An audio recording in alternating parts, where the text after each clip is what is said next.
good evening to all of you, and a happy Women's Month and Women's Day. I know that there are some amongst us who believe that there is nothing to celebrate on Women's Day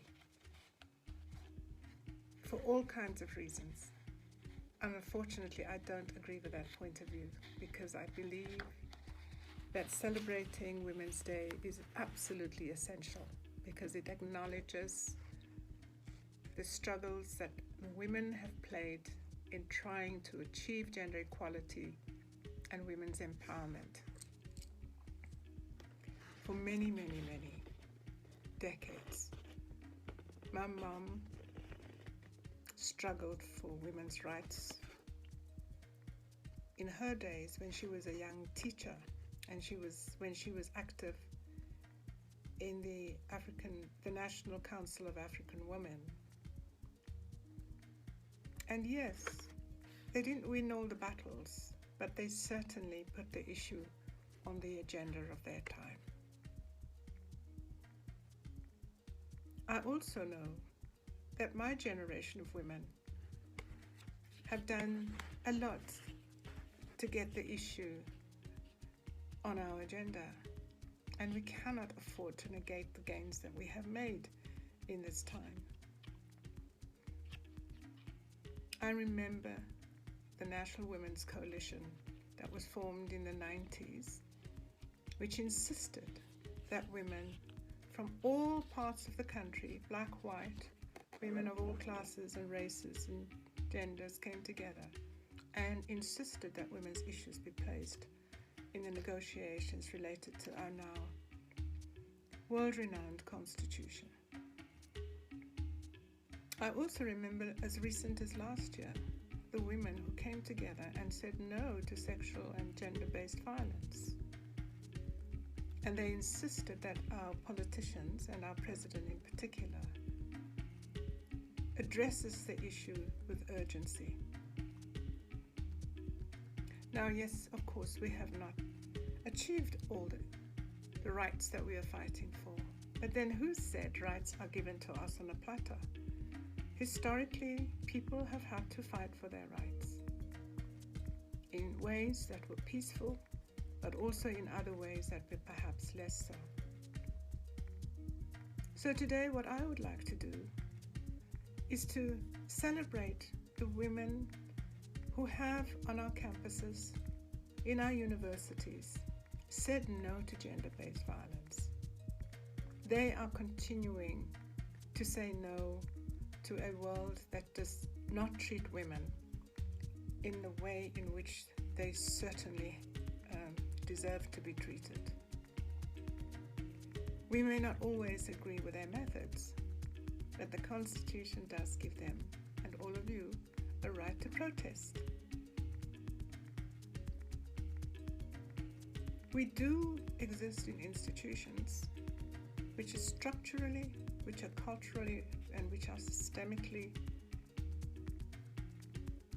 short of making education an institution that nurtures us as human beings, that nurtures us as women, and that makes the joy of learning something that is meaningful.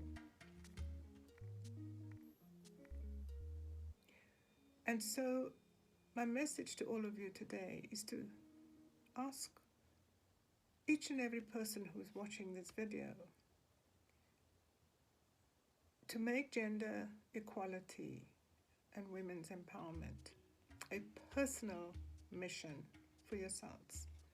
For each of us to take responsibility with our children, our boys and girls who we raise, our pupils who we teach at school, our students who we teach at universities, and who we educate at universities, to play their own individual role in making a difference.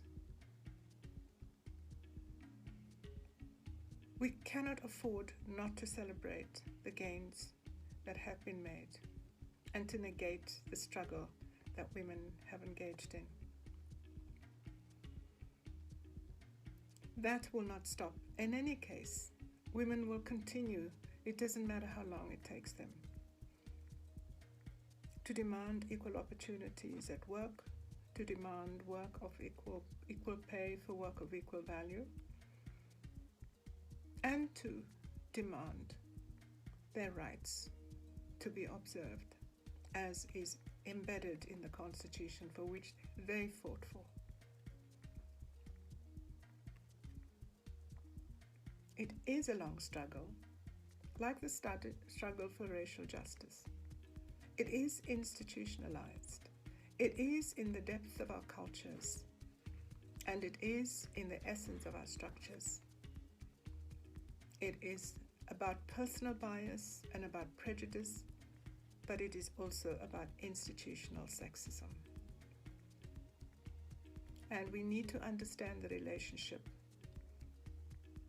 between our subjective behavior, but also how our subjective behavior can lead to institutions being complicit in keeping women down. And so to all our educators, to all our teachers, to all our parents, to all our civil servants, to all our politicians, it doesn't matter which tier of government they are in, the struggle for gender equality will continue until women feel that there is a difference at a collective level. We will continue to celebrate our gains, but we will also continue to resist any form of gender-based violence. Our students will do that at our universities, and it is our duty as leaders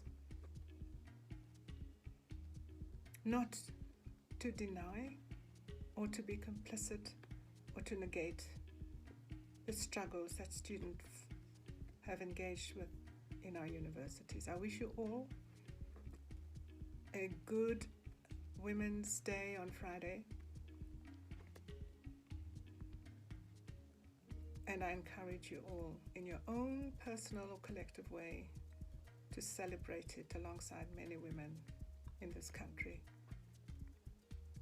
who have survived the worst, but who have also taken the opportunities that have been gained to change their lives. I thank you.